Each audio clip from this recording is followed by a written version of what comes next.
Good morning, my dear brothers and sisters.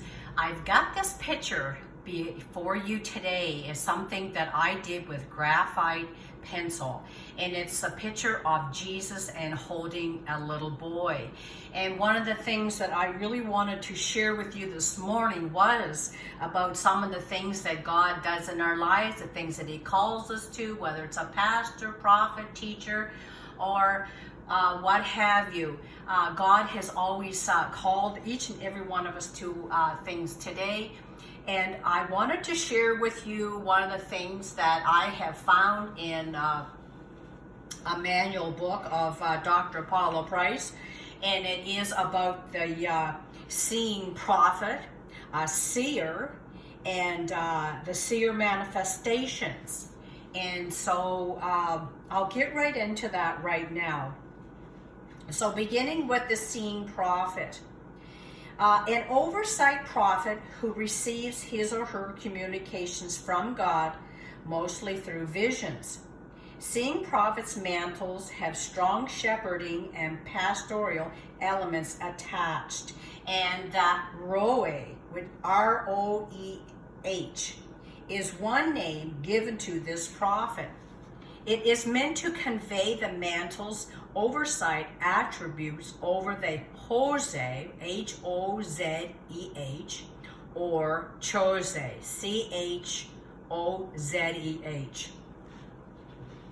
And so coming next to the seer, and you may know some seers in this day and time, and you may not, because sometimes people don't actually put a title on themselves. They just kind of do things as God guides and directs them to. But you may recognize this as one who sees into the spirit realm and prophesies what is seen. Samuel, for instance, the first judge of ancient Israel, was called a seer early in his ministry. Later, the standard term for a prophet, Nabi, N-A-B-I, was used to separate its official functions from those of the classic seer prophet's characteristics. The Bible, Gad, Edo, and Asaph were seers. A seer's gestures can mimic other spiritual activities that somewhat mirror the official prophet. Seer manifestations may also be observed in strong intercessors, Christians who pray in the Spirit diligently, smoothly escalate with the ascent of their prayers. After a while, constant practice produces the discipline to cause the appearance of citizens, objects, or events of the supernatural in our realm. Often such seer manifestations, exhibited by fervent intercessors, have the effect of showing themselves as prophetic. This classic mistake has led many to believe particularly sensitive prayer warriors to be prophets when they are not. One can know the difference between the two by the absence of minimal appearance of other prophetic distinctives that operate in the official prophet. Likewise, psalmists too can be mistaken for the official prophet.